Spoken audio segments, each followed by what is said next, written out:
Hey, it's Marina, travel experta, and today we are going to be talking about JFK Airport in New York. Are you guys ready for an adventure? Let's begin. JFK Airport is literally the largest airport in New York City. It is the international airport. It is the main hub of New York City. And you would think with having such credentials as that it would be a beautiful airport or a good service airport or easy to get around airport. But interestingly enough, it's none of those. Well, it can be a little bit, but not really. And it's always become like a massive disappointment for me every time I seem to go there. And we're talking, I used to live in New York, and the airport used to always be under construction, and not much has changed. Anyways, so let's talk logistics. How to get to JFK. If you're coming from New York, if you're flying out of JFK, first of all, you could obviously take an Uber, a taxi, drop off your rental. Those are the easy ways. But one thing that is very accessible is the public transportation. So you would have to get on the subway that will take you to Jamaica, where you transfer from the subway to the terminal monorail. It's super, super easy. You use the same card as the Metro card, and it brings you right to the airport. Now, the airport itself is like a city. It has over 8 terminals, and each terminal is probably a good size airport in a small country. So we're talking huge, right? So you do need to know exactly where you're going so that you're not kind of, walking for miles, which is a possibility. Okay, that's actually not the hard part, right? It's understandable. It's a huge airport, whatnot. So we've had to take several flights out of JFK, and getting in, it's kind of, you go through the same process. You check in depending on your airline. Some will have outside, some inside, but then you have to get into the actual terminal to your gates, right? And depending on your terminal, just depend on the size of the gate and whatnot. And I have to say, I am so disappointed with the options that they have for restaurants and food stuff when you are in certain terminals. I don't know what it is. I can't imagine there being a discriminant thing, but still, there's first of all very few. Like we just had our most recent experience was flying to Europe. The terminal there, I mean, this is flying to Europe. Every single airline was overbooked, so it's not like nobody is there.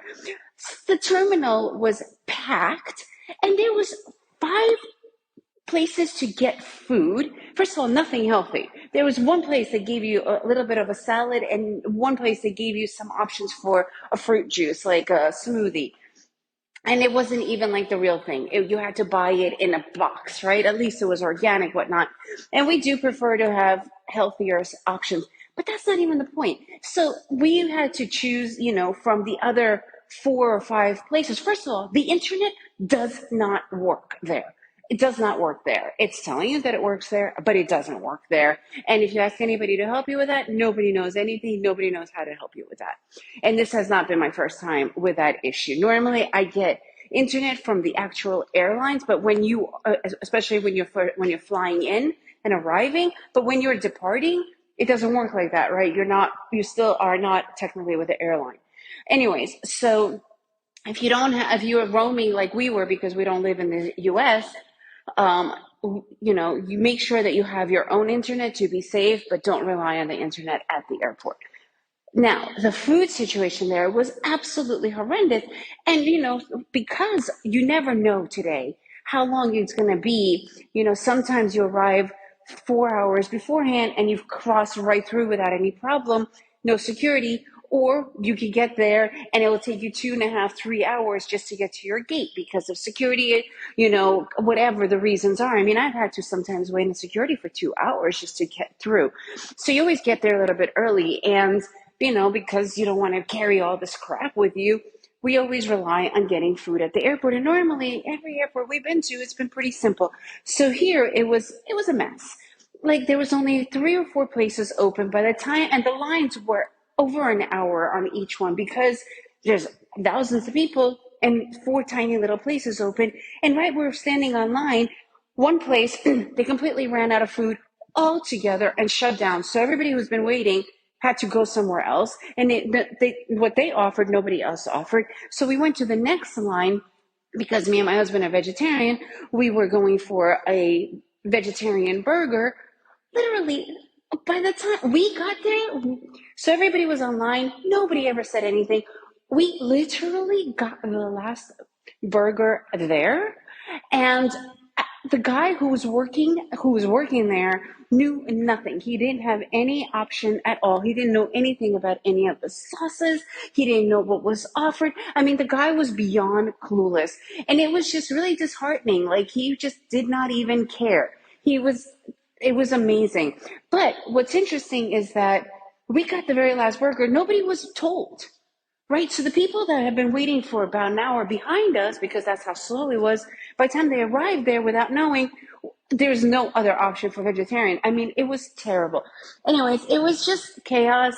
So if you do go to this airport, I recommend bringing something to hold you over until your flight just to be safe.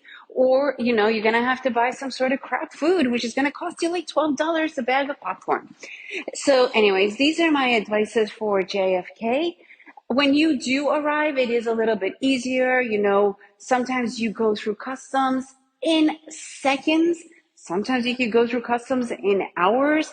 Again, that's pretty much everywhere in the world today. So make sure that you are prepared for that.